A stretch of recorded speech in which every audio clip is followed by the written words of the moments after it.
mayroon bang mabasa sa Biblia na ang nag-compile ng ating Biblia,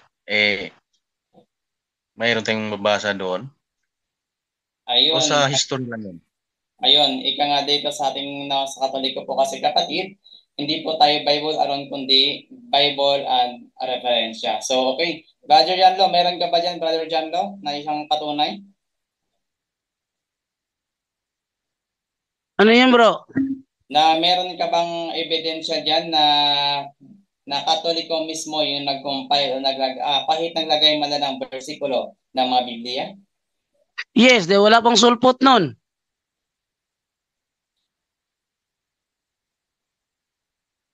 Yes, Katoliko talaga, bro. Wala pang sulpot ng panahong yon. Ang Bro, saan Bible, ba natin mabasa? kinumpal siya nasa mga 382 AD. Ang sulpot lumito 1522 AD. Oh, sinong gagawa? Gusto ko lang kasi bro, nung kasing nag-present ka niyan, nung pinalabas mo, dahil hindi naniwala yung Seventh-day Adventist na Katoliko nga ang nag-ano, pero wala kang napakitang ebidensya na ganito sa ganito. Kaya ako nagtanong ko ngayon kung sa referensya lang ba mabasa yon sa encyclopedia na ang Meron nag-compare dyan, is bro. Tingnan mo Katoliko sa talaga. bro. Tingnan mo sa Wikipedia, bro. Kahit si Eli Soriano, nabanggit niya rin yan. Nang naglagay ng chapter at verses ay si Cardinal Hugo de Santo Caro. Nabanggit yan ni Eliseo Soriano. Ngayon, sino naman ang naglagay ng ng verses? Si Santes Pagnini. Siya yung nauna.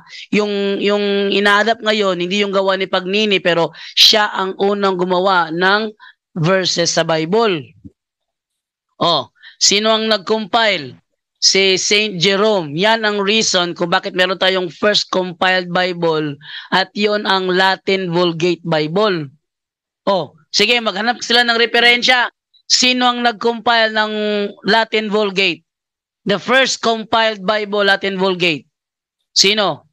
Yung ginamit niya sino yung Diaz na yon? Dison? Dison ba yon? Yung ginamit ni Dison na may mga compilation daw. Hindi yung compilation. Wasak-wasak nga kaya nga binuo sa isang libro eh. Kaya kung talaga nakakompile na siya, hindi na siya kailangan buuin pa sa isang libro. Sino ang naglagay ng New Testament? Ang pumili ng 27 books para gawing New Testament, sino? Hindi ba? So, yan ay walang iba. 1,000 years, sabi sa ito. Labas ko na lang yung ebidensya. Nagigipag-chat kasi ako dahil wala akong boses ngayon eh. Nagigipag-chatting ako ngayon sa mga sulpot. Dahil stricto sila, King James Version only. Ngayon, kinakasahan ko sa King James Version only, lalagyan ba naman ng salitang wala sa King James Version only? Sabi ko, ba't nyo hahanapin sa King James Version ang hindi mababasa sa King James Version? Sabi naman niya, ba't mo kayo gumawa ng tradisyon na wala sa King James Version? Dahil wala pa ang King James Version, may tradisyon na kami. Tatawa ko sa mga sulpot. Pero doon sa tanong niya na ito isang ebidensya ito ilabas ko na lang. Pasensya na kayo, wala akong boses talaga. Ito, sabi, Young Student Learning Encyclopedia. For the first 1,000 years, for the first 1,000 years, yung Biblia, kinumpal siya 382 AD. So, wala pang 1,000 years.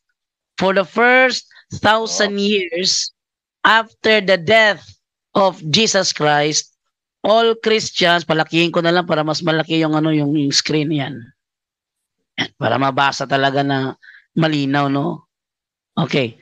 For the first 1,000 years, all Christians were members of one religion. Isang reliyon lang. 1,000 years, ha? Kailan ba kinumpal ang Bible? 382 AD. doon kinumpile ang Bible. So wala pang 1,000 years.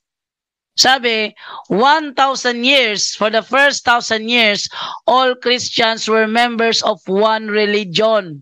Isa lang talaga. Ano yung relihiyon na yan? Yan ang Kristyanismo. Ano yan? There were no separate sects or branches as there are today. The word Catholic means universal. And for those first 1,000 years, all Christians were members of the Catholic Church. 1,000 years after the death, 1,000 taon matapos namatay ang Panginoong Jesucristo, isa lang ang relihiyon ng Kristyanismo. Yon ang Iglesia Katolika. Kung yun pala, then sino ang nag-compile? Sabadista lumitaw 1863. Martin Luther umalis sa Katoliko 1517. Nagtayo ng kanyang first Protestant religion sect yung 1522. So before 1522 wala pang sulpot. Wala pang protestante noon. Sino nag-compile? Tama, bro. Maliwanag na ba yan, bro? Bro, kasi bro, meron kasing baptist akong nagka-argumento, sinabi ko na Katoliko ang nag-compile. Sabi niya, ba sa talata sa Biblia mababasa yan? Sabi ko, wala kang mabasa sa Biblia na kung sino nag-compile yan, pero mayroon kang mabasa sa history. I-google mo na lang. Yan lang ang sinabi ko. Tama yun. At saka ito, wala nga sa Bible alone Wala nga sa Bible alone kung bakit 27 na ginawang New Testament. Wala.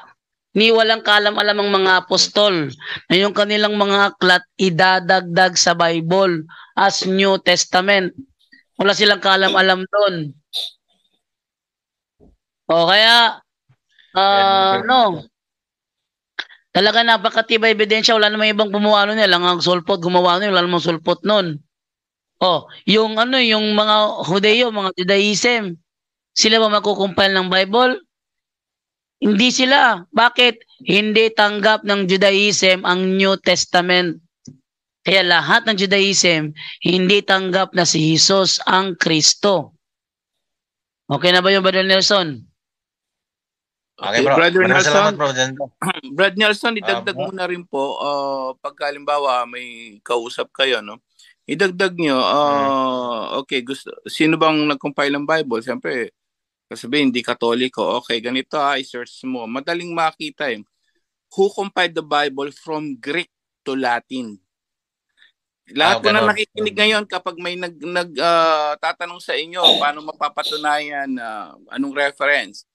Kahit sila mismo, sige, ikaw, i-search mo ngayon din, may nakaano kung gano'n may natawa ko dahil nung sinabi kong who compiled, tinuruan ko kasi siya, hindi niya alam kung paano. Sabi ko, tanungin mo, sasagot ang Google o sasagot yung kahit sa sa internet.